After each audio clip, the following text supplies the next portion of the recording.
প্রথমেই 1 kilo chicken ভালো করে ধুয়ে নুন আর দই মাখিয়ে কম করে আধ ঘন্টা রাখবো। এবার কড়াইতে তেল দিয়ে জিরে, ধনে, অল্প মেথি, দারুচিনি, এলাচ, লবঙ্গ দিয়ে দেব। জিরে যে পরিমাণ দেব তার অর্ধেক ধনে দেব। এবার একটু নাড়াচাড়া করে বড় বড় করে কেটে রাখা পেঁয়াজগুলো দিয়ে দেব। এরপর গোটা গোটা আদা, রসুন আর কাঁচা লঙ্কা দিয়ে ভালো মতন ভাজা ভাজা করে নিয়ে একটা পাত্রে তুলে ফেলব।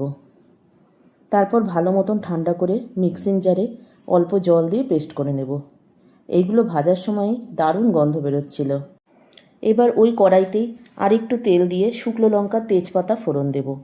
ফোড়নটা চলে আসলে পেস্ট করে রাখা মশলাটা দিয়ে দেব। তারপর ম্যারিনেট করা মাংসটা দিয়ে দেব। একে একে হলুদ, নুন, অল্প চিনি, লঙ্কার গুঁড়ো দিয়ে ভালো করে নাড়াচাড়া করে গ্যাস কমিয়ে ঢাকা দিয়ে দেব। গ্যাস কমিয়ে ঢাকা দিয়ে দিয়ে আমি রান্নাটা করব। কোনো জল ব্যবহার করব না।